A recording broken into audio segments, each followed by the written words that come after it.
안녕하세요. 이번 시간에 배울 내용은 교과서 39페이지의 지구의 역사예요. 자, 우리 과거 지구가 어땠는지 어떻게 알 수 있을까요? 네, 뭐 기록으로도 알 수가 있고 또는 뭐 전해 내려오는 이야기로도 알 수가 있겠죠. 하지만 글이 만들어지기 이전의 그런 역사에 대해서는 우리가 땅에 남아있는 증거로 알 수가 있어요. 그게 대표적인 것이 바로 화석입니다. 영국 주라기 해안을 가면 이런 화석을 우리가 발견할 수 있다고 하는데요. 이게 혹시 뭔지 아는 사람? 뭔가 달팽이 같이 생겼는데 굉장히 거대하죠. 얘는 현재 생존하고 있는 앵무조개의 조상이라고 생각하는 암모나이트라는 화석이에요. 자, 이 사람이 그 암모나이트 화석을 발견한 사람인데 이런 돌덩이가 있어서 뜯어봤더니 지금 이렇게 화석이 있었다는 거예요. 네, 이렇게 생긴 거죠. 자, 그래서 이 사람이 이 화석을 발견한 곳은 영국의 쥐라기 해안이에요. 아마 눈치가 빠른 학생들은 알 텐데 쥐라기 공원 들어봤죠?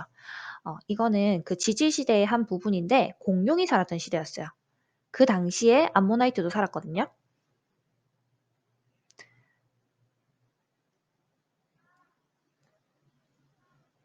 실제로 이름이 쥐라기 해안입니다.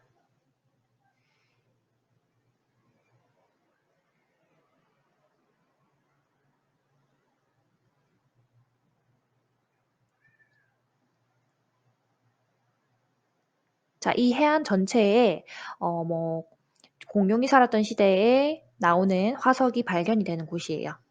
그래서 암모나이트 화석을 주로 많이 발견할 수 있다고 합니다. 네, 풍경이 너무 예뻐서 사람들이 산책도 많이 온다고 해요.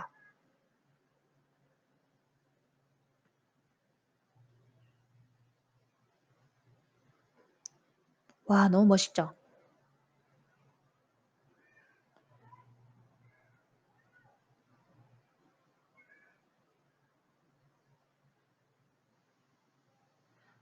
여기 보면 특징적인 게 또 우리나라에서 보이는 일반적인 돌과는 다르게 영국에서는 보통 절벽이 흰색이에요. 이런 것들이 전부 다 석회암인데 그 당시에 있었던 산호나 조개들이 쌓이게 되면서 이런 석회암 해변을 만들게 된 거예요. 자, 여기가 바로 아까 얘기했던 화석이 발견된 주라기 해안입니다. 자, 근데 지금 현재 해안이 있던 곳이 중생대의 화석이 발견된다는 건 알겠는데 해안에서 뭐 바다 생물이 나오는 거는 그렇게 이상한 일은 아니잖아요. 근데 실제로 이 암모나이트 화석이 산 꼭대기에서도 발견이 돼요. 바로 어디냐면 히말라야 산맥입니다. 그래서 히말라야 산맥에서 이 등산으로 유명한 안나푸르나에 가게 되면 노점상에 있는 사람들이 막 이런 네팔의 특산물을 파는데 막 이런 장신구들 있죠. 이런 게 전부 다 네팔의 특산물이에요. 근데 특이한 점이 지금 이런 것도 팔아요. 돌을 막 주워다가 파는데 단순한 돌이 아닙니다. 바로 암모나이트 화석이에요. 자, 이게 바로 암모나이트죠. 그래서 이 히말라야 산맥 중턱에서 암모나이트가 발견된다는 걸 통해서 우리는 예전에 이 지역이 바다였음을 알 수가 있는 거죠. 실제로 히말라야 산맥은 가운데 바다가 있었는데 대륙이 점점 수렴하게 되면서 충돌하게 돼서 해양 지각이었던 것이 현재는 산 중턱을 이루고 있다고 과학자들이 생각하고 있어요.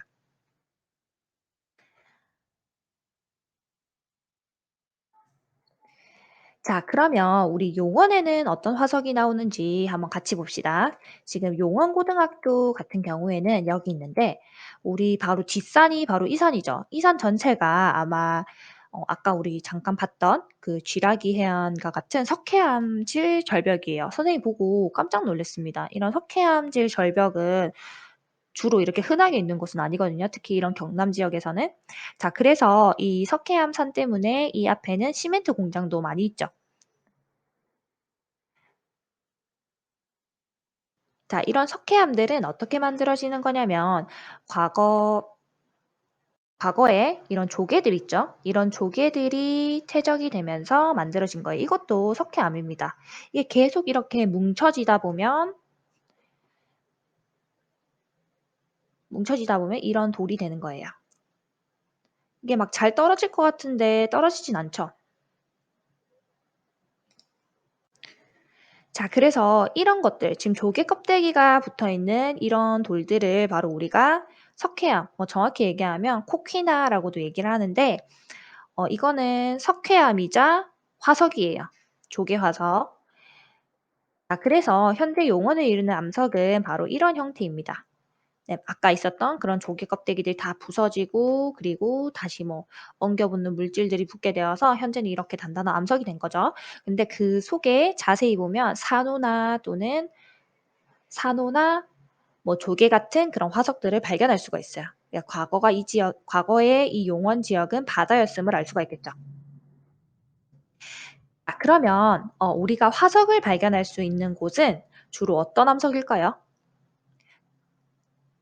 우리 암석을 구분할 때 주로 화성암, 퇴적암, 변성암 이렇게 세 가지로 구분을 하는데 그 세 개 중에서는 네, 맞습니다. 바로 퇴적암에 해당하는 거예요. 퇴적암은 말 그대로 퇴적이 되어서 만들어진 암석이기 때문에 그 안에 우리 동식물 같은 것이 들어있게 되면 그게 운이 좋으면 나중에 화석이 될 수가 있는 거예요. 자, 그래서 이번 시간에 우리가 자세하게 배울 내용은 바로 이 퇴적암이란 무엇인가에 대해서 배울 거예요. 자, 퇴적암이란 말 그대로 퇴적물이 굳어져 만들어진 암석이에요. 자, 그렇다면 퇴적물이라는 것은 무엇인지 한번 같이 봅시다. 퇴적물은 이런 거예요. 그 노래도 있는데 뭐 바윗돌 깨트려 돌멩이, 돌멩이 깨트려 자갈돌, 자갈돌 깨트려 모래알 이런 그 노래가 있죠. 그런 것처럼 이 거대한 바윗돌은 뭐 비바람을 맞게 되면서 작은 돌멩이로 변하는 거예요. 이런 과정을 바로 풍화라고 얘기합니다. 풍화. 이 풍자가 바람 풍자예요. 자, 그래서 지금 이 산 중턱에 있던 이 돌멩이들이 풍화작용에 의해서 잘게 부서지게 되면 그 지역에 그대로 있는 것이 아니라 얘가 뭐 비를 타고 내려오게 비나 바람을 타고 다시 운반되어서 내려오게 되는 거예요. 이 운반하는 작용을 하는 것이 바로 강이에요. 뭐 강이나 지하수 이런 것들에 의해서 얘가 운반되고 침식이 되게 되면 강의 하류, 우리 주변에서는 김해를 볼 수가 있겠죠. 김해에 가면 굉장히 큰 평야가 있는데 이런 것들은 산 위에서 만들어진 퇴적물들이 점점 운반되어져 내려와서 지금 이게 만들어진 것이에요. 그래서 강의 하류 지역에서 퇴적 작용이 일어나게 되면 그 지역에선 유속이 느리기 때문에 오랫동안 있는 거죠. 오랫동안 있게 되면서 이제 얘가 여기 이렇게 머물러 있죠. 머물러지면서 그 위에 있는 게 점점 차곡차곡 쌓이다 보면 압력을 받게 되어서 점점 단단해지고 그 안에 다른 물질들이 엉겨 붙게 되어서 이제 현재와 같은 퇴적암이 되는 거예요. 점점 단단해져서. 아, 그래서 퇴적물이라는 것과 퇴적암이라는 것은 다른데 간단하게 얘기하면 퇴적물이 굳어져서 퇴적암이 되는 작용 전체를 바로 속성작용이라고 얘기해요. 자, 지금 이런 모래는 암석일까요? 아닐까요? 네, 암석이 아닙니다. 이런 것들은 바로 퇴적물이에요. 퇴적물. 자, 그래서 이런 모래가 암석이 되기 위해서는 속성작용을 거쳐야 되는데 속성작용에서는 가장 중요한 작용이 두 가지가 있어요. 첫 번째는 다짐작용입니다. 우리가 뭐 마늘을 다진다 이렇게 얘기할 때 마늘을 막 빻아 가지고 손 주먹으로 막 이렇게 쥐잖아요. 그런 것처럼 오랫동안 계속 쌓이면 퇴적물이 오랫동안 계속 쌓이면 아랫부분의 퇴적물은 당연히 위에 있는 거에 의해서 눌리게 되어서 입자 사이의 간격이 좁아지게 되겠죠. 그래서 치밀해지는 작용을 바로 다짐 작용이라고 얘기해요. 그러니까 아래쪽에 깔려 있는 게 무게에 의해서 점점 그 입자가 다져지는 그런 작용이라고 생각하면 됩니다. 자, 근데 다짐 작용만 단순히 일어난다고 해서 퇴적암이 되진 않아요. 그 사이에 뭐 풀같이 얘를 교결할 수 있는 그런 물질이 필요한데 이걸 바로 교결작용이라고 얘기합니다. 마치 그 우리가 구슬 같은 것들을 이렇게 그냥 흐트러 놓고 선생님이 이렇게 모아 놓는다고 해서 그게 다 엉겨 붙고 있진 않는 거잖아요. 근데 그 위에 선생님이 슬라임을 막 뿌려 놨어요. 슬라임에는 근데 걔네가 다 같이 붙어서 하나의 덩어리가 될 수가 있죠. 그 슬라임의 역할을 하는 것이 자연상에서는 바로 지하수입니다. 그래서 이 지하수에 녹아 있던 규질이나 석회 물질 또는 산화철 등이 퇴적물 사이에 침전되면 이제 입자 사이 간격을 메우게 되는 거예요, 마치 풀처럼. 그래서 입자들이 서로 붙게 하여 굳어지는 작용. 이 교결 작용이 있어야만 퇴적암이 될 수 있어요. 자, 그래서 그림을 보면 자, 퇴적물이 이렇게 쌓였고 이 퇴적물 위에 또 퇴적물이 쌓이게 되면서 아래에 있는 것은 압력을 받게 되겠죠. 그래서 다져지게 되는 작용이고, 다져지면서 이제 지하수가 들어가게 되어서 이런 입자 사이의 공극에 교결 물질이 달라붙게 되어서 퇴적암이 되는 거예요. 자, 두부로 비유를 하면 자, 두부가 맨 처음 만들어졌을 때 이렇게 엉기설기 이런 형태가 되겠죠. 마치 순두부처럼. 근데 얘는 누르게 되는 작용을 통해서 이렇게 붙게 되는 거예요. 이 작용이 바로 다짐 작용입니다. 여기 있는 이 작용 다짐 작용. 그리고 나서 이 두부 속에 있던 그런 단백질들이 나오게 되면서 두부와 두부 사이를 엉겨 붙게 만들어요. 그게 바로 교결 작용으로 볼 수가 있겠죠. 그래서 이런 두부가 만들어지는 겁니다.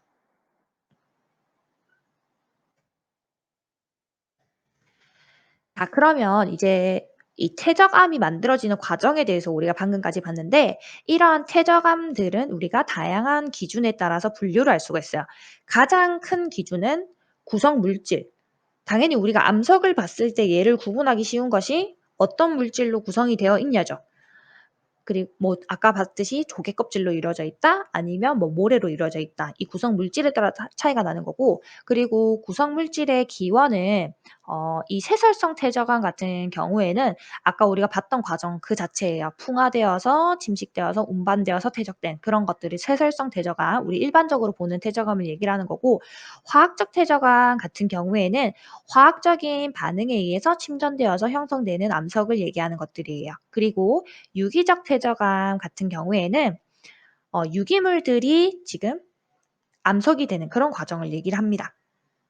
자, 그래서 퇴적암의 분류를 이 세 가지로 나누어서 크게 보게 되면, 자, 맨 처음에 쇠설성 퇴적암이에요.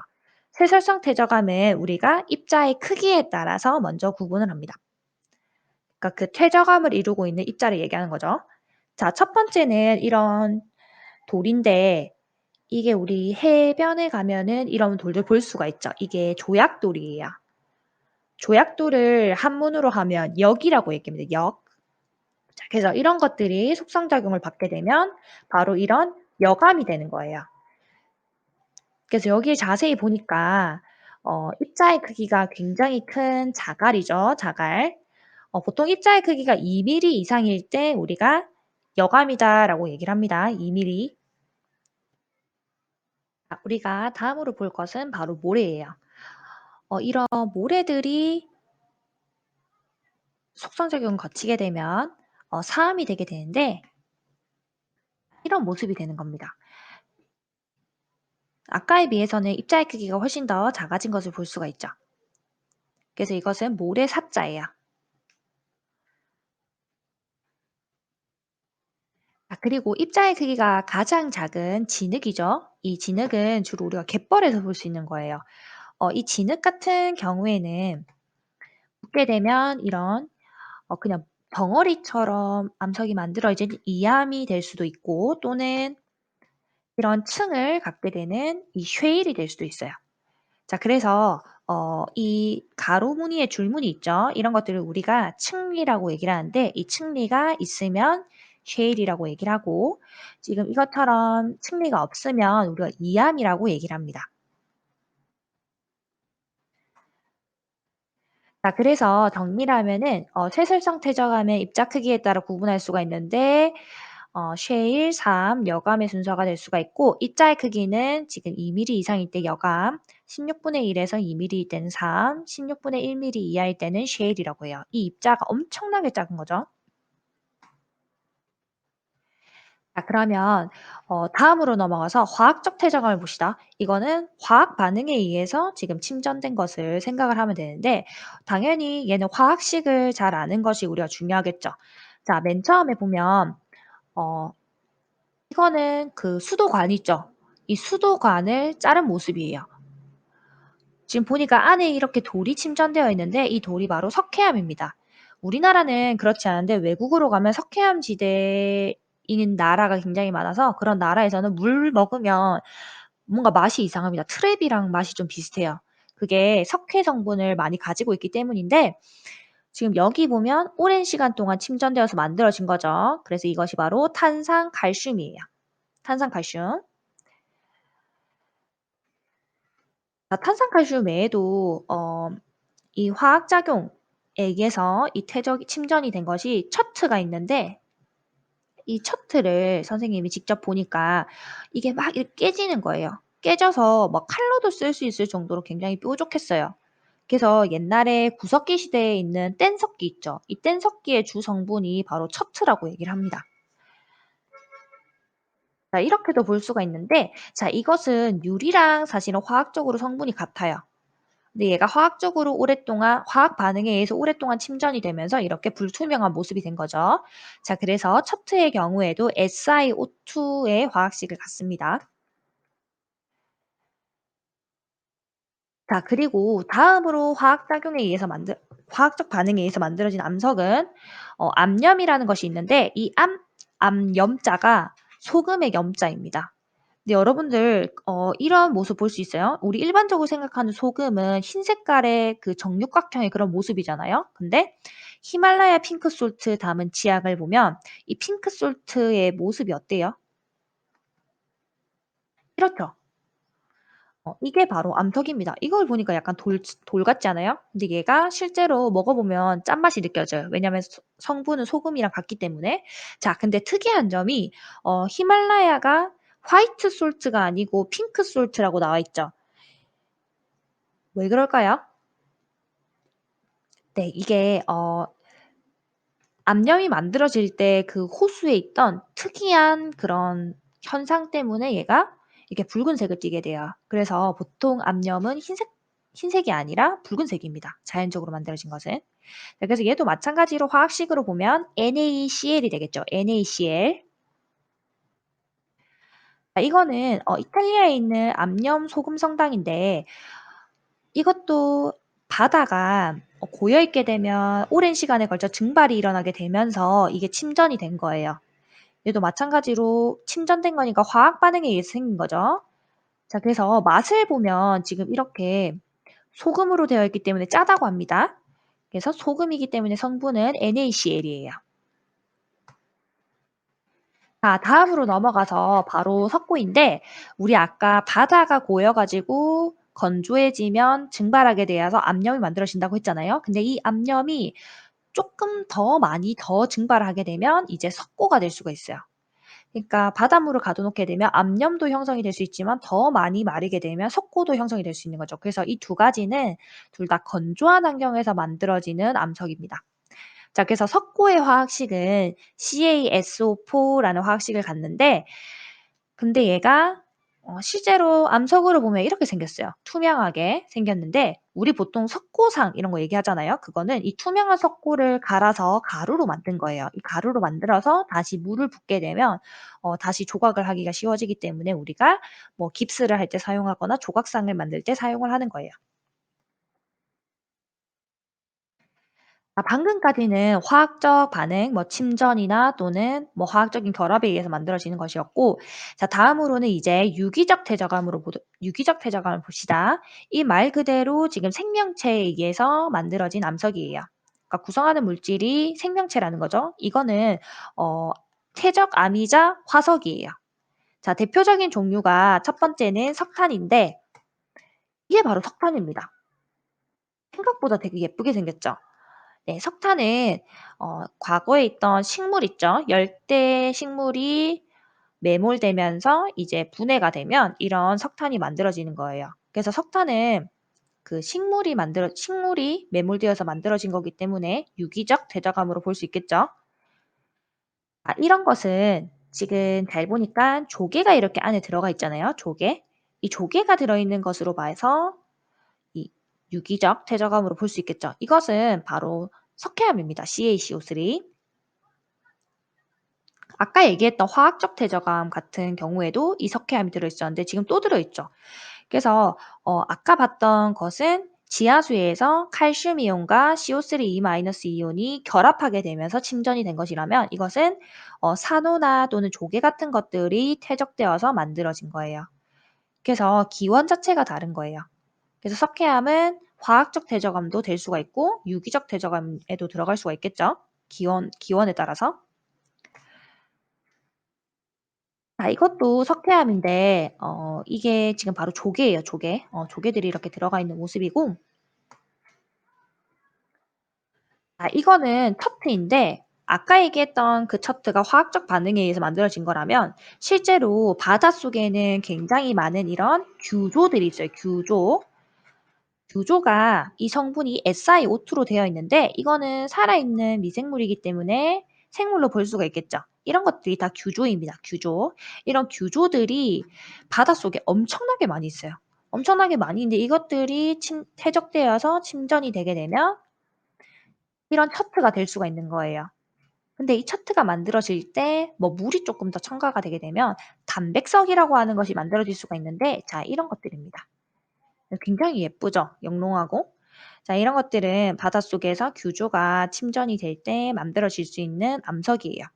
그래서 얘도 규조이기 때문에 규조가 침전되어 만들어진 것이기 때문에 유기적 퇴적암에 해당할 수 있겠죠?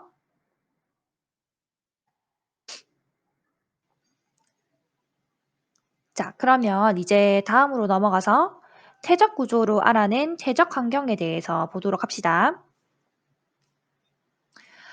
퇴적 구조로 알아낸 퇴적 환경은 음 이런 거예요. 그러니까 아까 얘기했던 퇴적물들이 쌓일 때 그 장소, 뭐 호수에서 쌓였냐 사막에서 쌓였냐 그 장소나 또는 환경에 따라서 다양한 퇴적 구조들이 만들어질 수 있는데 그걸 퇴적 구조를 우리가 지금 보는 것이기 때문에 그 퇴적 구조를 통해서 과거 환경이 어땠는지를 역으로 우리가 유추를 하게 되는 거죠. 자 근데 일반적으로 퇴적암이 만들어질 때는 특이하지 않고 그냥 수평적으로 쌓여 있는 줄무늬가 있어요. 그런 것들을 바로 층리라고 얘기합니다. 층리. 자, 층리라고 하는 것은 크기, 모양, 색깔 등이 서로 다른 퇴적물이 겹겹이 쌓여 만들어진 층상 구조를 얘기하는데 간단하게 비유를 하면 이런 케이크로 볼 수가 있어요. 이 케이크를 보니까 이 크레페 사이에 이렇게 생크림을 막 끼워 넣었죠. 이게 바로 가로무늬의 줄무늬, 즉 층리입니다. 자, 우리가 이 크레페 케이크를 만들 때도 이 아랫부분에 있는 게 제일 먼저 쌓은 거죠. 위쪽으로 갈수록 점점 나이가 작아지잖아요. 가장 최근에 만든 거니까. 그래서 아래쪽에 있는 것이 가장 나이가 오래된 것이고 위쪽으로 갈수록 점점 나이가 적어진 거예요. 젊은 것. 그리고 이것들이 쌓여 있는 이 전체 암석을 바로 지층이라고 얘기합니다. 지층. 그리고 이 가로 무늬의 줄무늬는 층리라고 얘기하는 거예요. 자 실제로 보면 이런 식으로 나와 있는데 퇴적암들은 대부분이 이런 가로무늬의 줄무늬를 가지고 있어요. 자 이런 것들이 수평으로 발달하는 건데 우리 용원 뒤에 있는 그 석회암산도 자세히 보면 가로무늬의 줄무늬가 있습니다. 자 그것이 바로 층리예요. 자 그리고 이것도 지금 층리가 발달해 있는데 이거는 사막 지역에서 만들어진 것이기 때문에 육지에서 만들어졌죠. 그래서 이렇게 붉은 색깔이 띠는 거예요. 그래서 일반적으로 볼 수 있는 것은 층리인데 자 이것부터는 이제 특이한 구조에 대해서 볼 거예요. 자 1 번은 바로 사층리예요.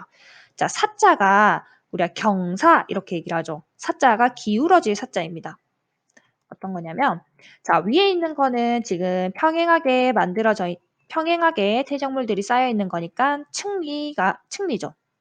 층리인데 지금 밑에 걸 보니까 이게 경사져 가지고 비스듬히 이렇게 되어 있잖아요. 그래서 이것은 사층리에 해당하는 거예요, 사층리. 아래쪽에 있는 이것이. 자 그래서 사층리는 주로 어디에서 볼 수가 있냐면 바람의 방향이 자주 변하는 사막에서 볼 수가 있습니다. 자 그리고 얘는 평행하지 않고 기울어진 구조를 갖는 것을 우리가 알 수가 있고요. 그러니까 우리가 사층리라고 얘기하는 거죠. 자 여기서 중요한 것은 우리가 사층리를 통해서 과거에 물이 흘렀던 방향이나 바람이 불었던 방향을 알 수가 있는 거예요. 자 어떤 내용이냐면 자, 이런 겁니다. 지금 사막에서 퇴적물들이 바람에 의해서 막 이게 옮겨지는 거죠. 자, 여기는 침식이 되는 곳이고 여기는 퇴적이 되는 곳이에요. 퇴적이 이렇게 되게 되는데 퇴적되는 모습이 어때요? 이렇게 기울어진 채로 퇴적물이 쌓이는 것을 알 수가 있죠. 자, 그래서 지금 결론적으로 만들어진 것을 보니까 지금 왼쪽에서부터 오른쪽으로 바람이 불게 되잖아요. 왼쪽에서부터 오른쪽으로 바람이 불게 되니까 결국 만들어지는 층리의 방향도 이렇게 방향으로 기울어지는 거예요. 이런 방향으로. 자, 그래서 간단하게 보면 지금 여기 왼쪽에서 오른쪽으로 유수가 흘렀음을 알 수가 있는 거죠. 유수나 또는 바람이 불었음을 알 수가 있는 거예요. 여기서 이 방향으로. 자, 이런 거죠. 지금 아래 있는 층이고 위에 있는 층인데 이렇게 지금 경사가 나 있잖아요. 그러면 물이 흐른 방향은 얘도 마찬가지로 왼쪽에서 오른쪽으로 과거에 물이 흘렀다는 것을 알 수가 있고 또는 바람이 불었다는 것을 알 수가 있겠죠. 자, 이런 모습입니다. 마찬가지로 지금 여기는 층리가 있는데 여기 보니까 이렇게 기울어져 있죠. 이게 바로 사층리죠. 자, 사층리가 왼쪽에서 오른쪽으로 바람이 불게 되면서 형성이 된 거예요. 자, 그러면 다음으로 넘어가서 2번 연흔입니다. 연흔. 자, 연흔은 어떤 거냐면 바로 물결무늬예요. 자, 이런 사막 지역에 가도 이런 물결 무늬를 잘 볼 수가 있는데 지금 여기 보니까 이렇게 파도가 치듯이 이렇게 형성이 되어 있죠. 이게 바로 연은입니다. 이거는 우리가 갯벌을 가더라도 잘 볼 수가 있어요. 자, 갯벌에서는 수심이 굉장히 얕잖아요. 수심이 얕기 때문에 그 물결 무늬 있죠. 우리가 주로 물의 표면을 바라보고 있으면 물결이 이렇게 구불구불하게 생겼잖아요. 물 표면이. 그걸 땅이 그대로 느끼게 되면서 지금 표면에 전달이 된 것 지표면에 전달이 된 것이 바로 연은이에요. 그래서 수심이 얕은 곳에서 연은은 발달하는 것을 알 수가 있고 자, 그림으로 보면 마치 이런 겁니다. 자, 물결은 바람이 치기 때문에 이렇게 구불구불한 형태로 파동이 이렇게 형성이 되어 있는데 자, 얘가 이렇게 구불구불하게 형성이 되어 있는 게 에너지가 이렇게 전달이 되는 거예요, 아래쪽까지. 그래서 이게 아래쪽까지 에너지가 전달이 되게 되면서 아래쪽의 지표면이 얘가 이 파동을 느끼게 되어서 이렇게 파동 모양이 형성이 되어 있는 것, 이것이 바로 연은인데 자, 여기서 중요한 것이 수 물의 표면에서 에너지가 전달이 되어서 지표면에 전달이 된 거잖아요. 자, 그러면 수심이 얕아야만 형성이 될 수 있겠죠.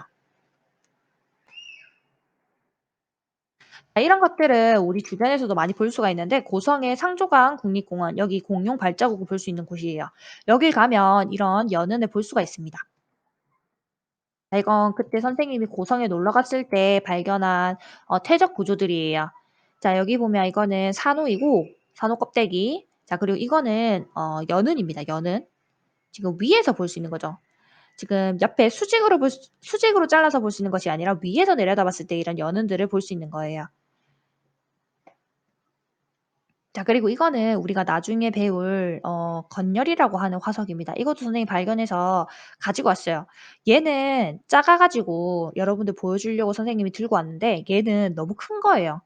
커 가지고 선생님이 차마 들고 올 수가 없어서 여기 이렇게 숨겨 놨습니다, 뒤에. 이 기둥 뒤에. 근데 얼마 전에 다시 갔더니 이 기둥이 어딘지가 기억이 안 나서 그냥 못 찾았어요. 아무튼 그래서 이게 보니까 지금 이렇게 연은이 잘 발달한 것을 볼 수가 있죠. 자, 그러면 다음으로 넘어가서 3번 이제 점이층리예요. 자, 점이층리 지역은 말 그대로 지금 층리인데 하나의 층 안에서 지금 입자의 크기가 점점 변한다는 거예요.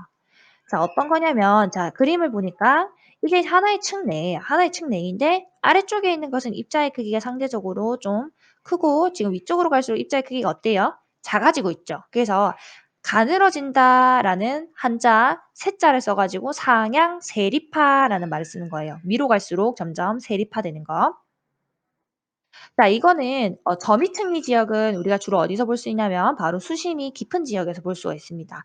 자, 어떤 거냐면 지금 여기서 육지에서부터 강을 통해 전달된 퇴적물들이 이렇게 오게 되는데 갑작스럽게 이 절벽을 만나게 되면 이 흙탕물들이 쭉 내려오게 되겠죠.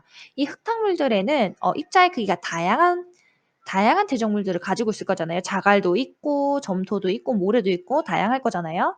자 그래서 이런 것들을 바로 우리가 흙탕물 즉 저탕류라고 얘기합니다. 그러니까 바닥을 따라서 흐르는 탁한 흐름이라는 거죠. 저탕류. 그래서 이 저탕류들이 흐르게 되면 당연히 이런 자갈 같은 것들은 무겁기 때문에 가장 아래쪽에 가라앉게 되고 그다음은 모래 가장 나중에 이런 점토들이 퇴적이 되는 거예요.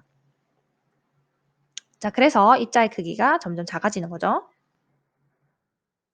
자 그래서 더미층리라고 하는 것은 이렇게 정리를 할 수가 있고 이것은 중요한 게 수심이 깊은 곳이라는 거예요. 우리 아까 연은 같은 경우에는 수심이 얕은 곳에서 만들어졌잖아요. 근데 이 저미층리는 수심이 깊은 곳에 저탕류에 의해서 형성이 되는 것을 알 수가 있고 자 그리고 이 저탕류라는 것은 뭐 자갈, 모래, 진흙 다 들고 있는 이런 흙탕물 자 그리고 퇴적물이 쌓일 때는 크고 무거운 입자가 먼저 가라앉죠. 이게 당연한 거죠. 그리고 작고 가벼운 입자가 나중에 쌓인다. 그래서 이런 점이층리가 만들어지는 거예요. 자, 마지막입니다. 마지막은 바로 건열이에요. 건열. 건열은 영어로 하면 선크랙이라고 얘기를 하는데 그 이름에서도 알 수 있듯이 태양에 의해서 형성된 금이라는 뜻이에요. 자, 마치 이런 모습인데 여기는 어딜까요? 네. 사막입니다. 사막. 지금 사막을 가면 이런 모습을 잘 볼 수가 있는데 우리 여름철에 논바닥이 막 갈라지게 돼도 이런 모습을 볼 수가 있잖아요. 자 여기를 이루고 있는 암석은 뭘까요?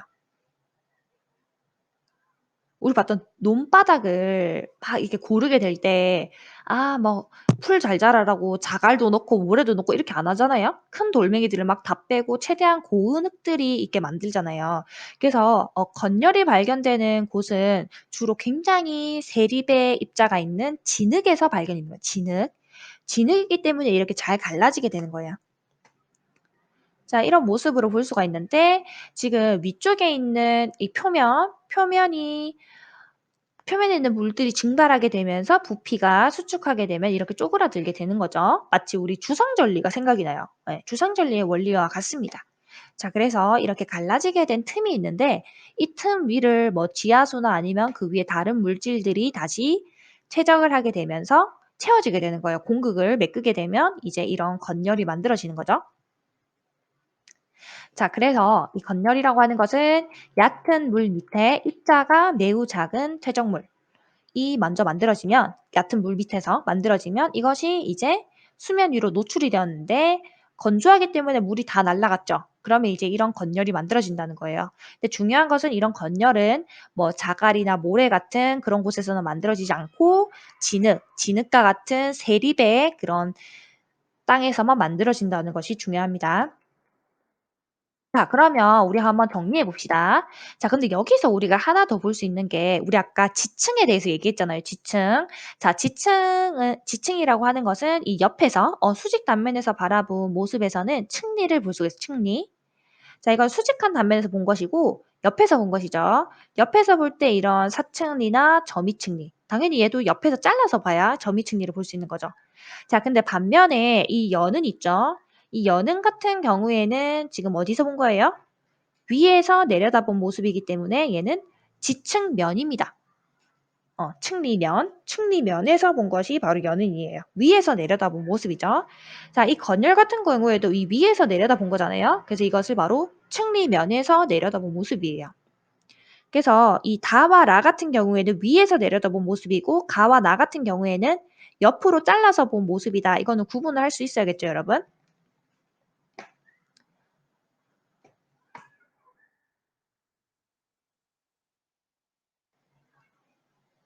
자, 그래서 이번 시간에는 우리가 퇴적암이 어떻게 만들어지는가, 그리고 이 퇴적암의 다양한 종류에 대해서 배웠고, 퇴적암에서 볼 수 있는 퇴적 구조를 통해서 과거 환경이 어땠는지에 대해서까지 학습을 했습니다. 우리 다음 시간에는 우리나라에서 발견되는 퇴적암 지형에 대해서 학습할 거예요. 여러분들 수고했습니다.